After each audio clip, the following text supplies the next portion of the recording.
Morning, എല്ലാവർക്കും സ്വാഗതം. ഇന്ന് വേൾഡ് താലസീമിയ ഡേ ആണ്. മെയ് 8 എല്ലാ വർഷവും താലസീമിയ ഡേ ആയിട്ട് നമ്മൾ എല്ലാ വർഷവും സെലിബ്രേറ്റ് ചെയ്യുന്നു. താലസീമിയയെ പറ്റി നിങ്ങൾക്ക് എല്ലാവർക്കും അറിയാമോ? താലസീമിയ ഉള്ള ആരെങ്കിലും നിങ്ങൾക്ക് അറിയാമോ? താലസീമിയ ഒരു ബ്ലഡിന്റെ ഡിസീസാണ്. അതിൽ ബ്ലഡിൽ ഉണ്ടാകുന്ന ഹീമോഗ്ലോബിൻ എന്ന മോളിക്യൂൾ ഉണ്ടാകുന്നതിലുള്ള ഒരു പ്രശ്നമാണ് താലസീമിയ ഡിസീസിനായിട്ട് കോസ് ചെയ്യുന്നത്.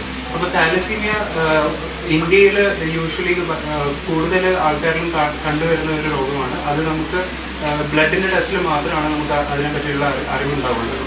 അപ്പോൾ ഒരു ജനറ്റിക് ഡിസോർഡർ ആയതുകൊണ്ടുള്ള കാരണം നമ്മൾ എല്ലാവരും കല്യാണം കഴിക്കുന്നതിന് മുമ്പ് ഒരു തവണയെങ്കിലും താലസീമിയ സ്ക്രീനിങ് ചെയ്യുന്നത് നിർബന്ധമാണ്.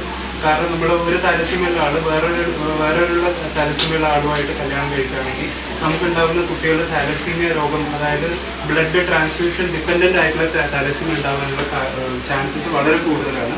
അങ്ങനെയുള്ള കുട്ടികളുടെ